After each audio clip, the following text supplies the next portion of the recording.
చిలుకూరు బాలాజీ ప్రధాన అర్చకుడు సిఎస్ రంగరాజన్ పై దాడి రాష్ట్ర వ్యాప్తంగా హాట్ టాపిక్ గా మారింది. దాదాపు 20 మందికి పైగా రంగరాజన్ పై అటాక్ చేశారు. రంగరాజన్ అతని కొడుకుకు తీవ్ర గాయాలయ్యాయి. ఈ కేసులో ప్రధాన నిందితుడు వీరరాఘవరెడ్డిని పోలీసులు అరెస్ట్ చేశారు. మిగతా వాళ్ళ కోసం గాలిస్తున్నారు. అసలు రంగరాజన్ పై దాడి చేసిన వీరరాఘవరెడ్డి ఎవరు?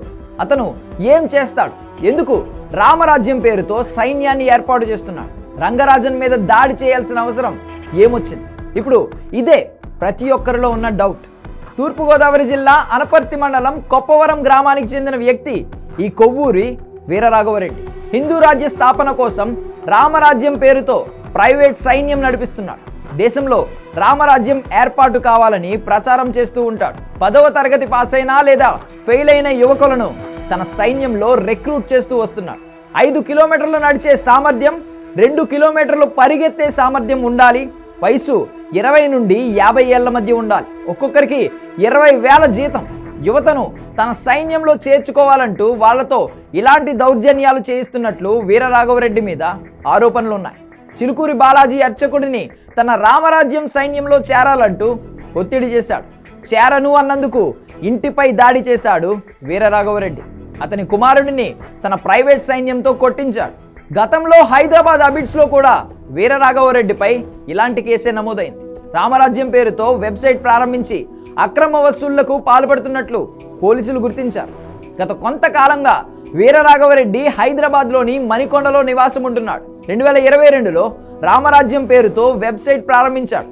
యూట్యూబ్, ఫేస్బుక్, ఇతర సోషల్ మీడియా ప్లాట్ఫామ్స్లో ప్రచారం చేశాడు. అందులో భగవద్గీత శ్లోకాలను అప్లోడ్ చేసేవాడు.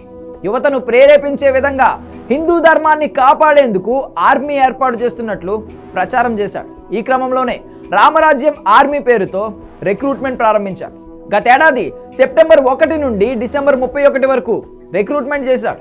నెలకు 20,000 చొప్పున జీతం ఇస్తానని చెప్పి 25 మందిని తన ఆర్మీలో జాయిన్ చేసుకున్నాడు. వీళ్లను గత నెల 24న ఏపీలోని పశ్చిమ గోదావరి జిల్లాలోని తణుకుకు తీసుకెళ్లి మీటింగ్ నిర్వహించాడు. అక్కడ 4 రోజులు ట్రైనింగ్ ఇచ్చాడు. ఆ తర్వాత కోటప్పకొండకు తీసుకెళ్లాడు.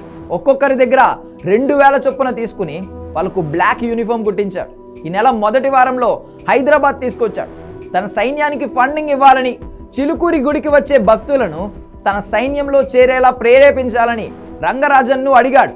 దానికి రంగరాజన్ నిరాకరించడంతో తమ మనుషులతో రంగరాజన్ మీద దాడి చేయించాడు.